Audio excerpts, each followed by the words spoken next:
Oh my god! Wow!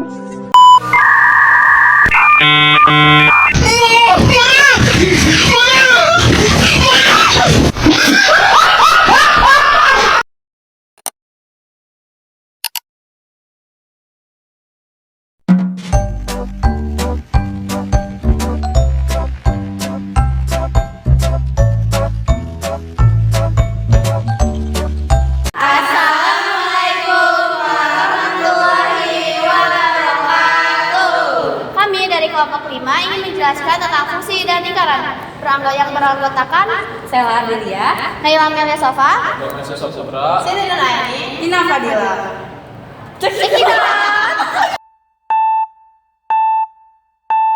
Jadi, fungsi merupakan suatu relasi yang menghubungkan satu anggota dari suatu himpunan ke satu anggota dari himpunan lain.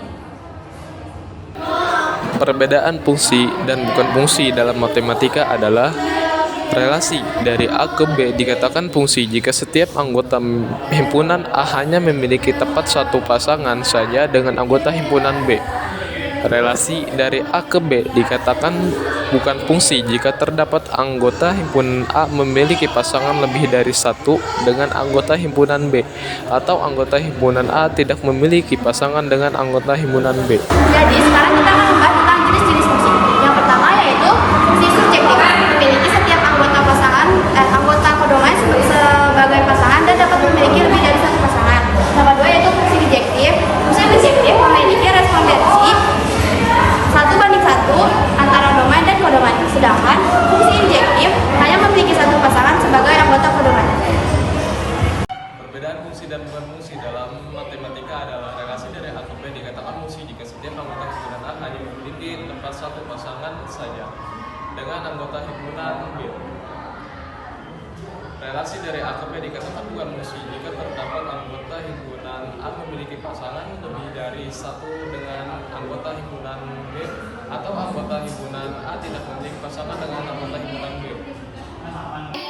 Jadi, lingkaran merupakan sekumpulan titik-titik yang membentuk lengkungan tertutup, di mana titik-titik tersebut memiliki jarak yang sama dengan satu titik. Oke, baik. Di sini saya akan menjelaskan tentang unsur-unsur lingkaran. Yang pertama ada titik pusat.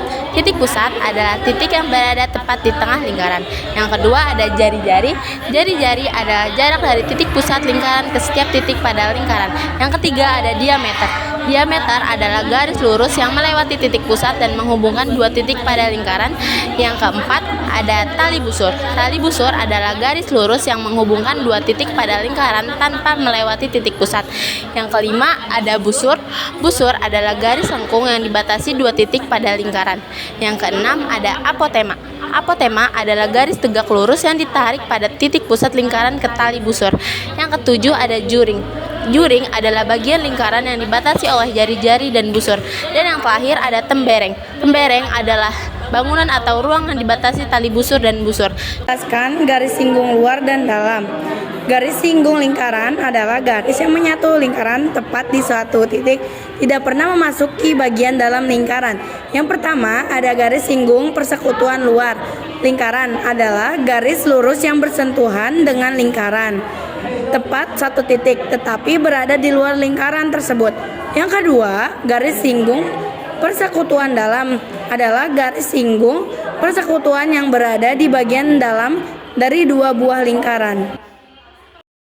Nah, teman-teman, setelah mengetahui tadi pengertiannya, sekarang kita akan masuk ke dalam contoh kehidupan sehari-hari. Yang pertama yaitu penghitungan pengeluaran bulanan.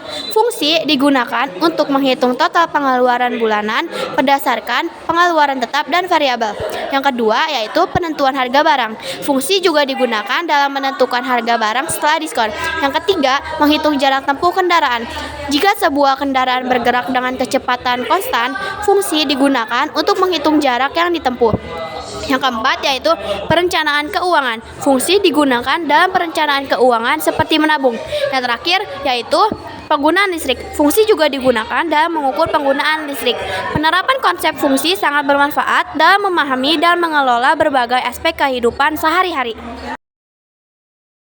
Ini saya akan menjelaskan tentang lingkaran dalam kehidupan sehari-hari. Yang pertama ada roda kendaraan. Bentuk roda kendaraan yang bulat memungkinkan pergerakan yang mulus di berbagai permukaan. Yang kedua, jam dinding dan jam tangan.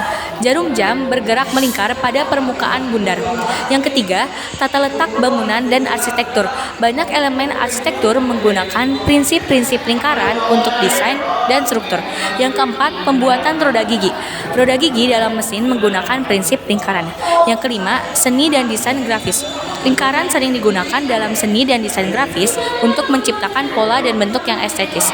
Yang keenam, olahraga. Banyak lapangan olahraga menggunakan lingkaran untuk menandai area permainan dan lintasan.